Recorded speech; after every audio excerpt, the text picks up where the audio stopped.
오늘 주시는 하나님의 말씀은 여호수아 15장 13절부터 19절 말씀입니다. 구약성경 342쪽쯤에 있습니다. 여호수아 15장 13절부터 19절에 있는 하나님의 말씀을 제가 봉독하겠습니다. 여호와께서 여호수아에게 명령하신 대로 여호수아가 기럇 아르바 곧 헤브론을 유다 자손 중에서 분깃으로 여분네의 아들 갈렙에게 주었으니 아르바는 아낙의 아버지였더라. 갈렙이 거기서 아낙의 소생 그 세 아들 곧 세세와 아히만과 달메를 쫓아내었고 거기서 올라가서 드빌 주민을 쳤는데 드빌의 본 이름은 기럇 세벨이라. 갈렙이 말하기를 기럇 세벨을 쳐서 그것을 점령하는 자에게는 내가 내 딸 악사를 아내로 주리라 하였더니 갈렙의 아우 그나스의 아들인 온니엘이 그것을 점령함으로 갈렙이 자기 딸 악사를 그에게 아내로 주었더라. 악사가 출가할 때에 그에게 청하여 자기 아버지에게 밭을 구하자 하고 나귀에서 내리매 갈렙이 그에게 묻되 내가 무엇을 원하느냐 하니 이르되 내게 복을 주소서 아버지께서 나를 네겝 땅으로 보내시오니 샘물도 내게 주소서 하매 갈렙이 윗샘과 아랫샘을 그에게 주었더라. 아멘. 우리가 계속 여호수아서를 보고 있는데요. 여호수아서는 전부 24장으로 되어 있죠. 그 가운데 13장에서 19장은 이스라엘의 12지파에게 땅을 분배하는 내용입니다. 근데 그 가운데 13장은 요단강 동편에 정착하기를 원한 르우벤 지파, 갓 지파, 그리고 므낫세 반 지파에게 땅을 분배한 내용이고요. 이어지는 14장에서 19장까지가 하나님께서 약속하신 요단강 서편의 가나안 땅을 나머지 9지파 반에게 분배하는 내용입니다.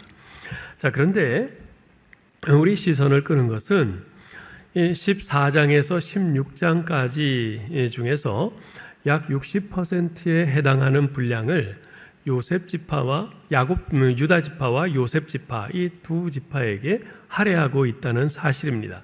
그리고 나머지 7지파가 분배받은 땅에 대해서는 끝부분인 18장과 19장 두 장에 간략히 기록하고 있습니다. 자, 그렇다면 성경의 저자이신 성령께서는 어째서 유다 지파와 요셉 지파의 땅 분배에 대해서 이처럼 많은 지면을 할애해서 자세히 기록하게 하신 것일까요? 여기에 어떤 의미가 있을까요? 영국의 개혁파 목사로서 청교도적 신앙 부흥 운동에 깊이 헌신했던 아더 핑크 목사는 이런 말을 한 바 있습니다. 하나님을 믿는 경건한 사람은 성경에 기록된 내용 가운데 하나님의 의도가 없는 것은 하나도 없다는 것을 믿어야 합니다. 여러분 동의하시나요? 네? 왜 그런가? 여러분 사도 요한은요, 요한복음을 다음과 같은 말로 끝맺고 있습니다. 예수께서 행하신 일이 이 외에도 많으니 만일 낱낱이 기록된다면 이 세상이라도 이 기록된 책을 두기에 부족할 줄 아노라. 무슨 말입니까? 여러분 예수님의 행적에 대해서 기록한 책은 사복음서죠. 그런데 그 사복음서에 기록된 것이 예수님께서 이 땅에서 행하신 일의 전부가 아니라는 말입니다. 극히 일부만 기록한 것이라는 거죠. 그러니 천지 창조부터 생각을 한다면 천지 창조부터 하나님께서 이 세상에 우리 인간을 위해서 행하신 그 많은 일들, 그 많은 사건들, 그것을 다 기록한다면 얼마나 어마어마하겠어요. 성경 66권에 기록된 내용은 실제로 있었던 하나님께서 실제로 행하셨던 그런 일들 가운데 지극히 일부분만 선별해서 기록한 거죠. 그리고 그렇게 선별된 내용들은 모두 성경의 저자이신 성령께서 어떤 의도를 갖고 선별하여 기록하게 하셨을 거라. 이 점은 의심할 여지가 없죠. 그렇지 않겠어요? 많은 것들 가운데 몇 개를 선별을 한다 했을 때 그냥 무작위로 뽑지는 않잖아요. 그죠? 무작위로 그냥 아무거나 손에 잡히는 대로 뽑는 것이 아니라 정말 이 성경에 꼭 담겨야 될 그런 의미가 있는 내용들을 그렇게 선별해서 성경에 담으신 것 아니겠습니까? 자, 그렇다면 다시 돌아와서 성경의 저자이신 성령께서는 어째서 유다 지파와 요셉 지파의 땅 분배에 대해서 이처럼 많은 지면을 할애해서 자세히 기록하게 하신 것일까? 여기에는 어떤 의미가 있는 것일까? 오늘 본문이 들어있는 15장은요, 유다 지파에 분배된 땅만을 언급하고 있습니다. 그래서 오늘은 유다 지파에 대해서만 살펴보고 요셉 지파에 대해서는 다음 시간에 좀 살펴보도록 하겠습니다. 자, 여러분, 이 유다 지파가 받은 땅은요, 그 위치상 가나안 남쪽 지역입니다. 그 사진을 좀 보여주세요. 지금 여러분 보시면 저게 가나안 팔레스틴 땅 지도인데요. 그 남쪽에 유다라고 빨간 글씨로 크게 되어 있지 않습니까? 그죠? 거기가 전부 다 유다 지파에게 분배된 땅입니다. 그 유다 지파에 분배된 땅 가운데 그 아래 녹색으로 이렇게 동그랗게 되어 있는 부분이 이제 시므온 지파에게 좀 할당된 땅인데요. 시므온 지파는 이제 작아서 이제 유다 지파 가운데 들어가서 거기서 조그만 땅을 이제 할당 받아갖고 같이 유다 지파 그늘 아래 거하도록 그렇게 했죠.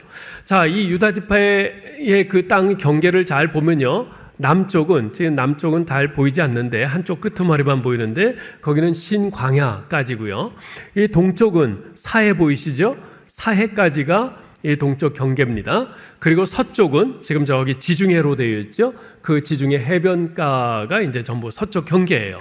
그리고 북쪽을 보면 북쪽은 이제 베냐민 지파와 단 지파 거기까지가 이제 북쪽 경계입니다. 그래서 이 유다 지파가 이제 받은 땅이 이제 가장 크고 넓죠. 21절부터 62절까지에서는 유다 지파의 땅에 속한 총 122개의 성읍들의 그 이름들이 기록되어 있는데요. 그 중에서는 지금 여러분들 저 지도에서 보시는 것처럼 예루살렘과 또 베들레헴, 헤브론, 드빌 등의 그 성읍들이 거기에 다 포함되어 있습니다. 자, 이러한 유다 지파가 받은 땅은요, 지리적으로 볼 때 팔레스틴의 아주 요충지입니다. 이 가나안 땅에서 요충지예요. 그래서 이 팔레스틴 전 지역을 다스릴 그 왕, 통치자가 거하기에 아주 최적의 장소라고 할 수 있습니다. 또한 이 지역은요, 경제적으로도 아주 비옥하고 매우 풍성한 산물을 얻을 수 있는 곳이었습니다. 그래서 종교개혁자인 존 칼빈은 이렇게 말합니다. 이 지역에는 비옥한 목장들과 포도원들이 있어서 그 생산이 풍부하고 질 좋은 포도주가 생산된다. 이토록 이 분깃은 야곱의 예언에 부합한다. 이런 말을 했어요. 자, 이렇게 지리적으로도 또 경제적으로도 아주 중요한 요충지이지만 무엇보다도 이 유다 지파가 차지한 이 땅은 신학적으로 매우 중요한 의미를 갖습니다. 이 지역에 있는 주요 성읍들 가운데 하나가 바로 헤브론인데요. 우리가 지난 시간에 살펴보았죠. 이 헤브론은 어떤 곳입니까? 아브라함을 비롯한 이스라엘의 위대한 신앙의 조상들이 잠들어 있는 곳이요, 그들의 위대한 신앙의 유산이 묻혀 있는 곳입니다. 그리고 하나님과의 교제와 사랑과 교통이라는 그런 의미가 함축되어 있는 성지가 바로 이 헤브론이에요. 자, 이 지역에 있는 또 다른 주요 성읍 중에 하나가 바로 예루살렘인데요. 여러분, 예루살렘에 대해서는 뭐 익히 잘 알고 계시죠? 많이 들어서 아실 텐데, 이 성경에서 이 예루살렘이라는 명칭이 처음 나오는 것은 창세기 14장입니다. 거기 보면 아브라함이 살렘 왕이며 지극히 높으신 하나님의 제사장인 멜기세덱을 처음 만났을 때 바로 거기에 이제 살렘 왕이라 했을 때 살렘이 바로 예루살렘입니다. 시편 76편 2절에 보면 우리가 그 사실을 알 수 있습니다.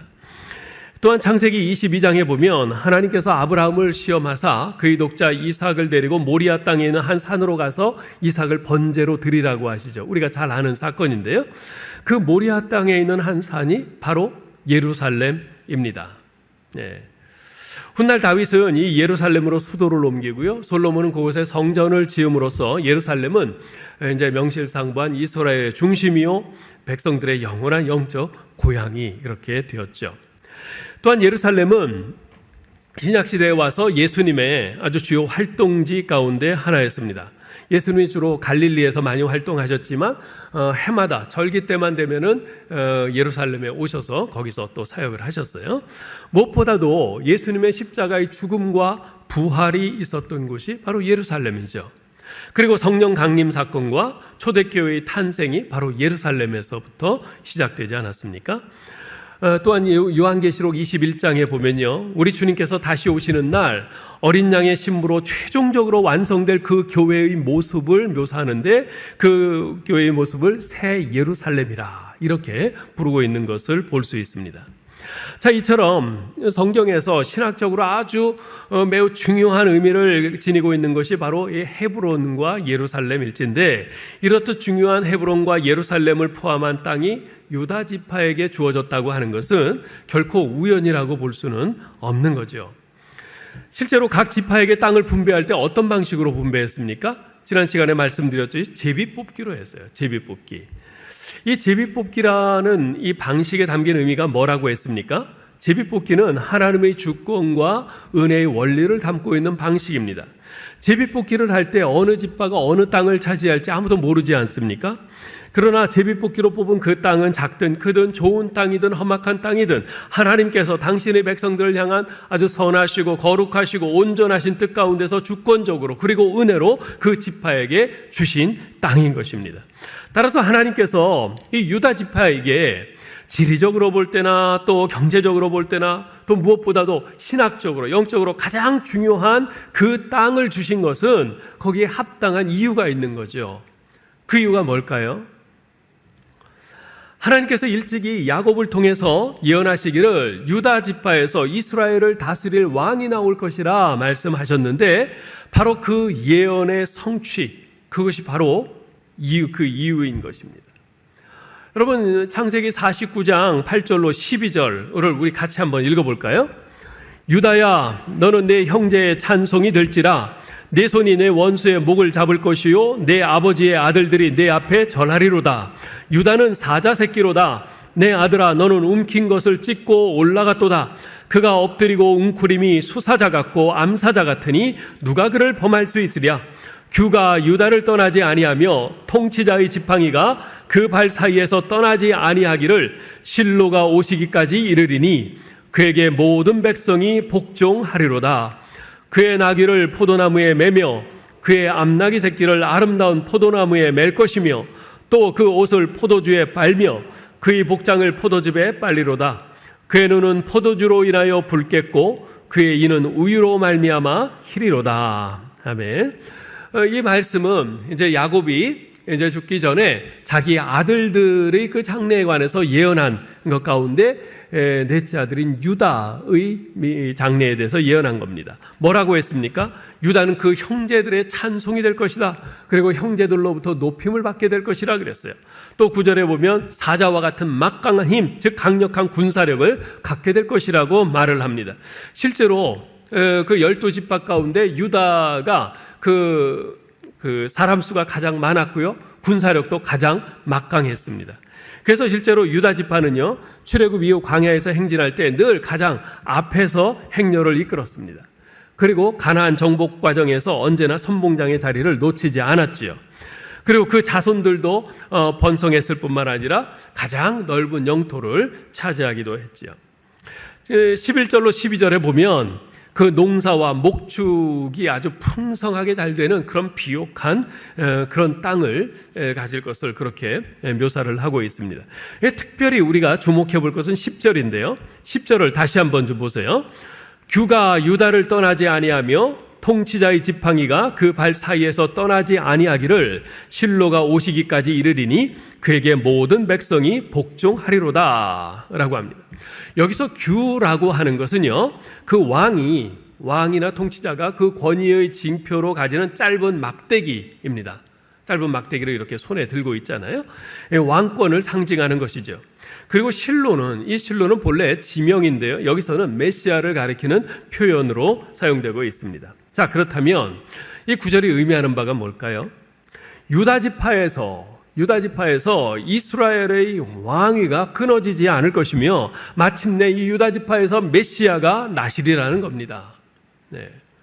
이렇듯 하나님께서는 유다 지파를 이스라엘의 중심이요 선봉에 세우셔서 그들을 통해서 약속의 땅 가나안 정복의 사명을 완수하게 하실 뿐만 아니라 장차 인류 구원의 그 사명을 감당하실 메시아가 이 땅에 오시는 통로가 되게 하십니다. 유다 지파를 바로 그 통로 삼으시는 거죠. 그것을 예언으로 주셨고 또한 그 예언을 성취하셨고 또 앞으로도 성취하실 것입니다. 자, 이처럼 중요한 사명을 부여받았기에 그렇듯 지리적으로나 경제적으로나 신학적으로 가장 중요하고 좋은 그 땅을 유다 지파에게 복으로 주셔서 그 사명을 감당하게 하시는 거죠. 여기서 여러분, 우리는 이 하나님이 주시는 복과 사명이 긴밀히 연결되어 있음을 알 수 있습니다. 여러분, 이걸 잘 기억하셔야 합니다. 하나님이 주시는 복은 반드시 사명으로 이어집니다. 예? 하나님께서 여러분에게 건강의 복을 주셨습니까? 그 건강을 가지고 여기저기 좋은 데 많이 돌아다니면서 즐기고 보라고 그렇게 건강의 복을 주신 걸까요? 아닙니다. 그 건강의 복을 가지고 하나님께서 여러분에게 맡기실 사명이 있는 겁니다. 그 사명을 감당하라고 하시는 거예요. 하나님께서 여러분에게 물질의 복을 주셨습니까? 감사한 일이죠. 그런데 그 물질의 복을 가지고 내 쓸 거 원하는 거 마음껏 쓰고 또 그것을 또 내 자손 대대로 물려주고 내 자손들도 그렇게 편하고 잘 먹고 잘 살라고 그렇게 주신 것일까요? 그렇지 않아요. 우리 하나님의 영광을 위해서 사용을 하고 또한 이 세상에 정말 얼벗고 굶주리는 어려운 많은 사람들이 있는데 그 사람들을 힘껏 도우라고 하나님께서 그런 사명으로 주시는 거란 말이죠. 하나님께서 여러분에게 어떤 재능을 주셨습니까? 여러분에게 주신 그 재능, 그걸 가지고 내 이름 내고 뽐내고 목에 힘주고 살라고 주신 것일까요? 그렇지 않습니다. 그 재능을 가지고 우리 하나님의 영광을 위해서 그리고 이 세상이 좀 더 살만한 곳으로 그렇게 변할 수 있도록 그 재능으로 그렇게 사용하고 도우라는 거죠. 여러분, 이처럼 하나님이 주시는 복은 그것이 어떤 복이 되었든지 사명으로 이어지는 겁니다. 사명으로 이어지지 않는 복은 복으로 착각할 뿐 그건 진짜 복이 아닌 것입니다. 자, 한편 이렇게 유다 지파에게 분배된 땅을 소개하는 와중에 13절로 19절에 한 가지 사건이 언급되고 있어요. 그것은 유다 지파의 수장인 갈렙과 관련된 사건입니다. 이 갈렙이 분배받은 땅이 어디죠? 기럇 아르바, 곧 헤브론 지역입니다. 이 헤브론에는 당시 모든 사람들에게 이름이 알려져 있던 거인족의 용사 삼형제가 있었어요. 아르바의 손자 곧 아낙의 아들들인 셋의 아히만, 달메가 바로 그들이었습니다.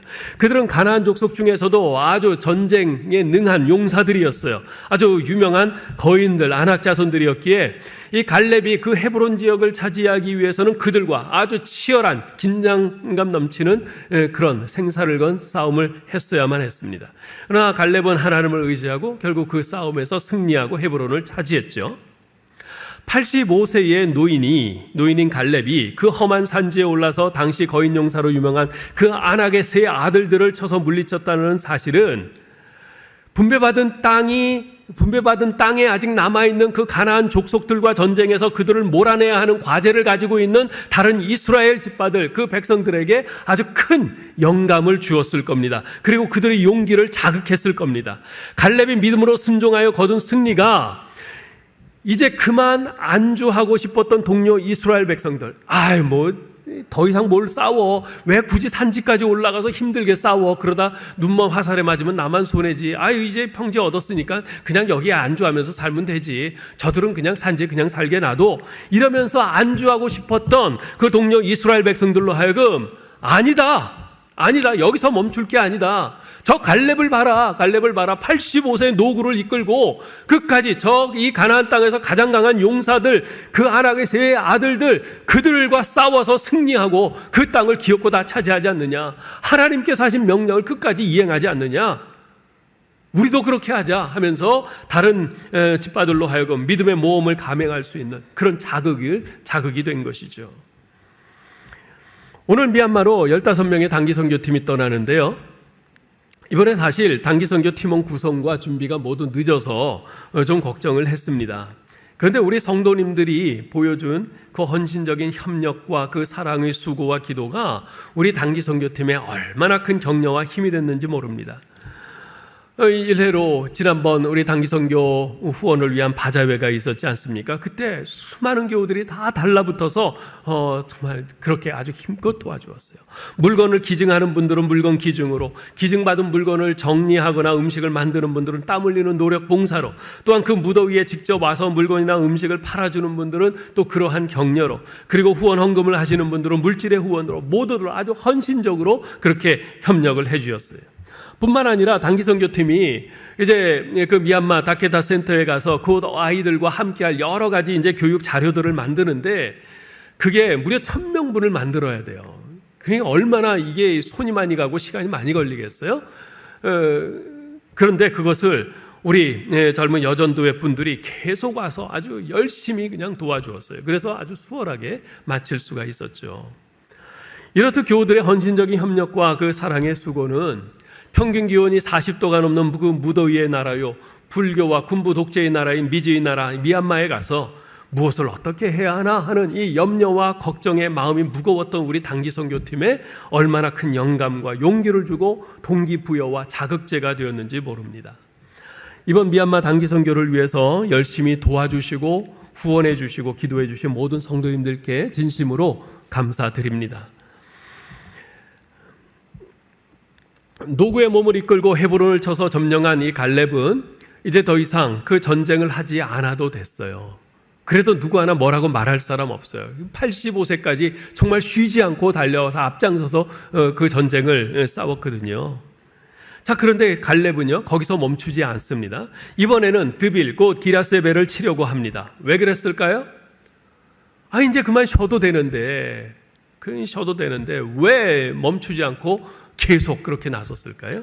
그것은 그가 들은 하나님의 명령 때문이었어요. 하나님께서 주신 명령은 가나안 족속을 그 땅에서 모두 몰아내라는 것이었지, 그저 적당히 좋은 땅 차지하고 가나안 족속은 산지에 몰아놓고 그냥 안주하라는 것이 아니었어요. 좋은 땅 차지했으니 이제 그만 멈춰도 된다, 그것이 아니었습니다. 완전히 그들 다 몰아내라는 것이었어요. 그래서 갈렙은 자기 지파의 백성들에게 이런 제안을 합니다. 16절 읽어보죠. 갈렙이 말하기를 기랴세벨을 쳐서 그것을 점령하는 자에게는 내가 내 딸 악사를 아내로 주리라 하였더니, 갈렙이 확실히 이제 연세도 많이 드시고 늙어서 이제 기력이 좀 쇠해지니까 본인이 직접 가서 전쟁을 하는 것은 좀 무리라고 생각을 했던 것 같아요. 그렇다고 해서 그냥 주저앉고 싶지는 않았고, 그래서 누가 정말 앞장서서 가서 점령하면 내 딸 악사를 아내로 주겠다. 자기 딸을 아내로 주겠다는 것은 그 자기에게 있는 그 기업 가운데 얼마를 또 떼주겠다는 말이기도 합니다. 갈렙은 끝까지 자기가 마지막까지 뒷전에 물러나지 않고 감당하겠다는 거죠. 그 점령하는 사람에게 자기 딸을 아내로 주겠다고 하는 이런 갈렙의 제안은 고대 사회에서 전쟁 중 큰 공을 세운 자를 위로하기 위해서 흔히 사용된 그런 풍습이었습니다. 일례로 우리가 나중에 이제 사무엘상에 보면 이스라엘 왕 사울도 그 블레셋과의 전쟁에 상대편 대장으로 나온 골리앗을 죽이는 자에게 자기 딸을 주겠다 이렇게 약속하지 않았습니까? 자, 이런 갈렙의 제안에 누가 나섰습니까? 갈렙의 조카인 온니엘이 나섰어요. 이 온니엘은 후에 이스라엘의 첫 번째 사사가 된 바로 그 사람입니다. 앞서 그의 삼촌 갈렙이 불가능해 보이는 아낙 자손들과의 전투에서 승리해서 헤브론을 점령한 것을 본 온니엘은 그런 삼촌 갈렙의 모습을 보면서 큰 도전을 받고 용기를 얻었던 것 같습니다. 결국 온니엘도 이 기랴세벨에 거하는 가나안 족속과의 힘겨운 전투에서 승리의 약속을 주신 하나님의 말씀을 굳게 붙들고 담대히 싸워서 승리하죠. 그래서 그 땅을 차지합니다. 자, 근데 여기서 우리가 한 가지 생각해 볼 것이 있어요. 17절 말씀에선 온니엘을 뭐라고 소개하냐면 갈렙의 아우 그나스의 아들이라고 이렇게 소개를 합니다.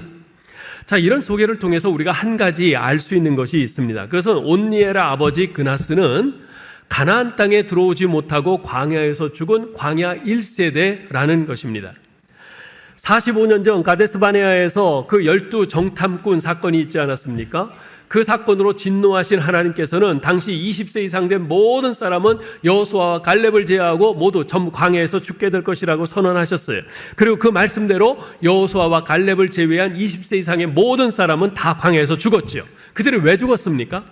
가나안을 정탐하고 돌아온 12명의 정탐꾼 가운데 10명이 부정적인 보고를 해요. 그리고 그 부정적인 보고를 들은 백성들은 하나님을 불신하고 하나님께 불순종하고 눈앞의 현실만 바라보고 원망하다가 모두 광야에서 죽고 말지 않습니까? 온니엘의 아버지 그나스도 그때 그 광야에서 죽은 무리 중에 하나였어요.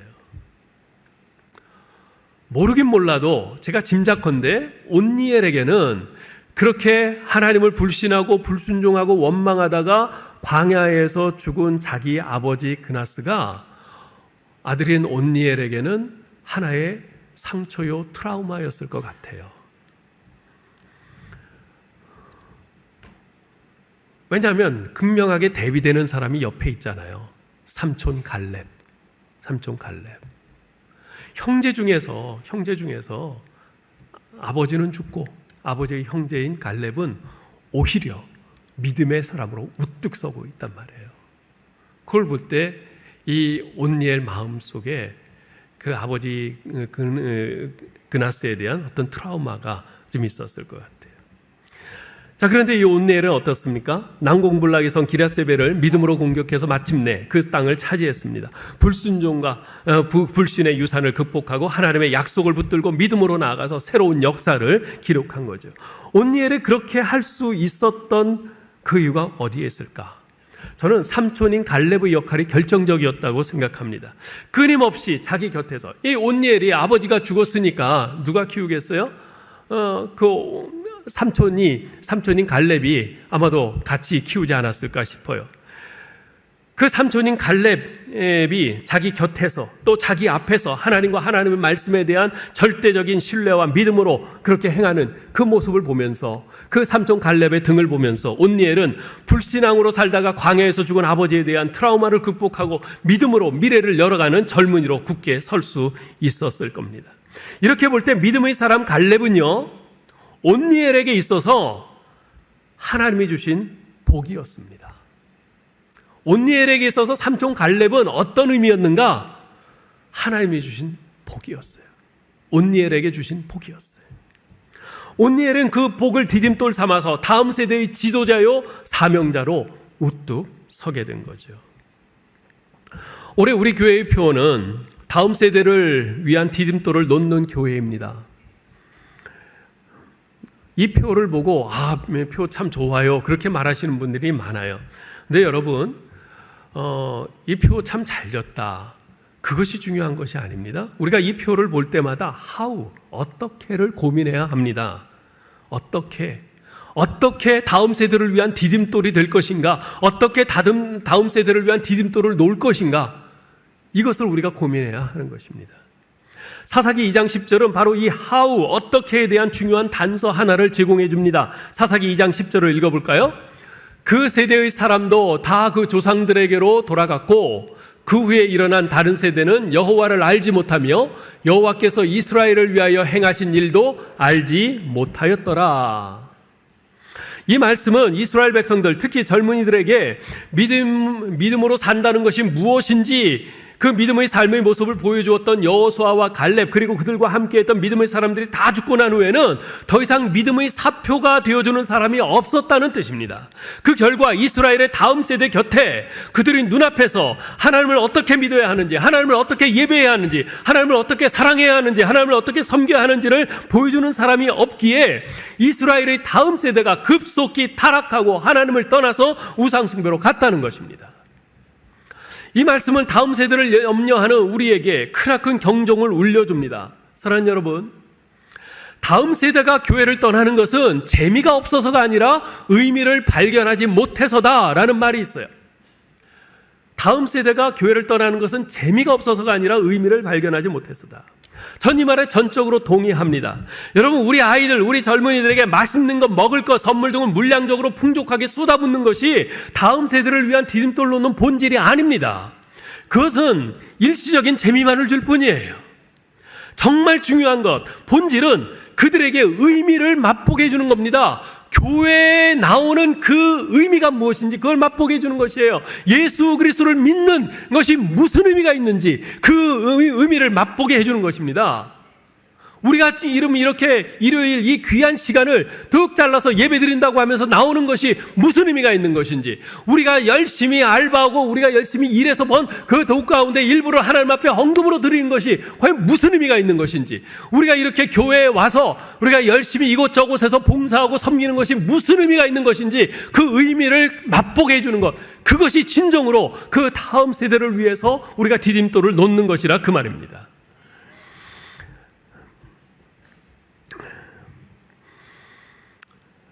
어떻게 그들에게 이 의미를 맛보게 해줄 수 있을까요?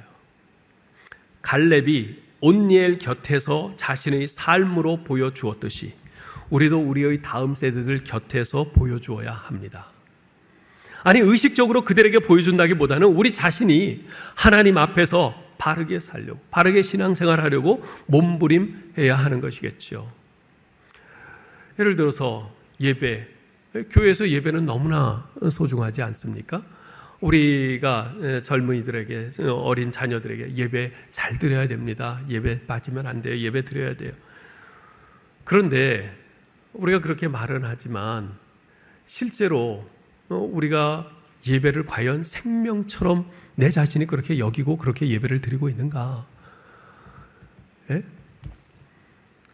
내가 예배에 어떻게든 늦지 않으려고 예배 늦는 것을 정말 이 세상에서 중요하게 생각하는 그런 어떤 국가고시나 그런 시험에 늦는 것보다도 더 엄중하게 생각해서 난 무슨 일이 있어도 난 10분 전에 교회 가서 예배 시간 10분 전에 앉아 있을 거야. 그렇게 하는가?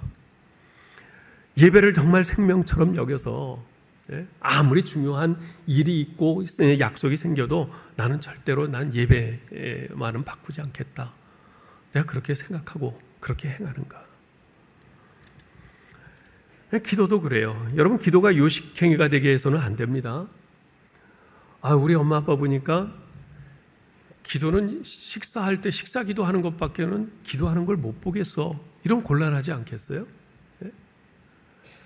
우리 자녀들에게 다른 것 못 해줘도 내가 기도하는 부모의 모습, 그것만은 우리 자녀들 눈에 각인시켜주겠다. 이게 필요해요. 우리 자녀들 잘 때라도 꼭 저녁에 꼭 와서 아이들 손 붙잡고 또는 손을 얹고 기도해 주세요. 아이들 자고 있어도 해주세요. 그들이 못 들어도 상관없어요. 정말 우리 아이들이 우리 엄마 아빠는 기도하는 엄마 아빠였어. 기도하지 않으면 우리 엄마 아빠는 마치 숨 못 쉬고 죽는 것처럼 생각했어. 그렇게 생각이 들도록 해야 되는 거죠. 박윤선 목사님은 그런 말씀을 하셨어요. 죽기 내기로 기도하라. 죽기 내기로 기도하라. 박 목사님에게 있어서 기도는 사느냐 죽느냐의 문제였던 거예요. 예. 우리에게 기도가 그렇게 치열합니까?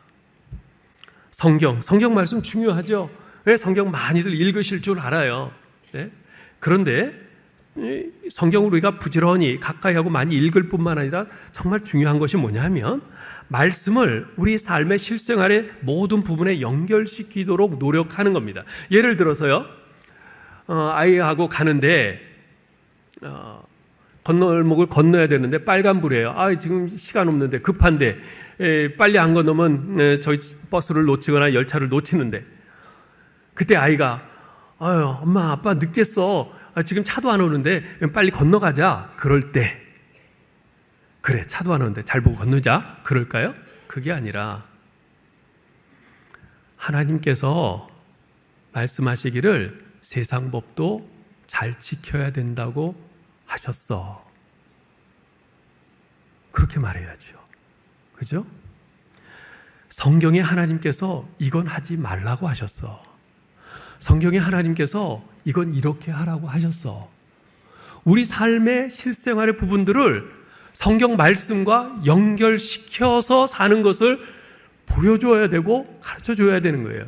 그래야지 성경 말씀이 캐캐 묵은 고려짝 그냥 골동품 같은 그런 책이 아니라 지금도 내 삶에 아주 적확하게 적용이 되고 그 성경 말씀대로 살면 거기에 하나님의 은혜가 있고 축복이 있고 하나님의 영광 받으신 일이 나타난다는 것을 가르쳐 줘야 되는 것 아니겠어요? 봉사, 섬김도 마찬가지예요. 우리 예수님께서 이 땅에 오신 이유를 뭐라고 말씀하세요? 내가 온 것은 섬김을 받으려 함이 아니라 섬기려 하고 다른 사람을 위하여 내 목숨을 대속물로 주려 함이라. 우리 주님께서는 자신이 이 땅에 오신 존재의 목적을 그렇게 말씀하셨어요. 그렇게 우리 주님께서는 우리 죄인들을 섬기셨고 우리가 그 은혜로 이렇게 구원받고 이제 우리 주님을 따라가는 사람들 아닙니까? 그렇다면 우리의 존재의 이유와 목적도 바로 섬김이어야 되는 것 아니겠어요? 섬김과 봉사가 내가 살아가야 될 이유다, 목적이다. 그래서 우리 자녀들에게 가르쳐 주어야죠. 일례로 TV를 이제 자녀하고 같이 보는데 TV에 보면은 가끔 가다가 그런 광고들이 나와요. 뭐 월드비전이나 뭐 칠드런 세이브 더 칠드런이나 뭐 기아 대책이나 유엔 난민 돕기나 이런 광고들이 나오지 않습니까? 여러분이 한 달 10,000원으로 한 생명을 주관한 한 생명을 살릴 수 있습니다. 이런 광고들 나오죠. 그런 광고 나올 때 야 돌려 이러면 자녀가 뭘 배우겠어요? 자녀가 무슨 생각을 하겠어요? 아 저런 거 안 해도 되는구나. 저런 사람들은 안 도와도 되는구나. 안 섬겨도 되는구나. 그 생각하는 거 아니겠어요? 그런데 아이가 그런 광고 나와서 돌리려고 할 때 야 나도 저것 좀 보자. 봐봐 10,000원이면은 한 달에 10,000원이면 한 생명을 살릴 수 있대. 너 좀 해보지 않을래? 이 한 생명을 살리는 이 귀한 일 너 좀 해보지 않을래? 네 용돈 좀 절약을 해가지고 해봐. 아빠가 한 반쯤 아빠가 도와줄게. 해보자. 그래서 한 생명 살릴 수 있대. 하나님이 얼마나 기뻐하시겠니? 이런 겁니다. 이런 것이 우리의 삶으로 우리 하나님 섬기는 예수 믿는 의미를 자녀들에게 가르쳐 주는 것이죠. 사랑하는 성도 여러분, 우리는 디딤돌 세대입니다. 디딤돌 세대는 우리가 다음 세대, 그들 곁에 존재하는 것이 그들에게 복임을 그들이 느낄 수 있게 해줘야 되겠습니다. 우리 교회 어른들 보니까 정말 내가 어떻게 해야 하는지 어떻게 살아야 되는지 알겠어. 난 우리 교회 다니는 게 너무 복이야. 난 행복해. 난 우리 부모님 보니까 진짜 난 행복해. 지금 이래야 되지 않겠어요? 그래서 그들이 우리를 디딤돌 삼아 사명의 사람으로 도약할 수 있도록 최선을 다해 그들을 돕고 섬기는 저와 여러분 될 수 있기를 주님의 이름으로 축원합니다.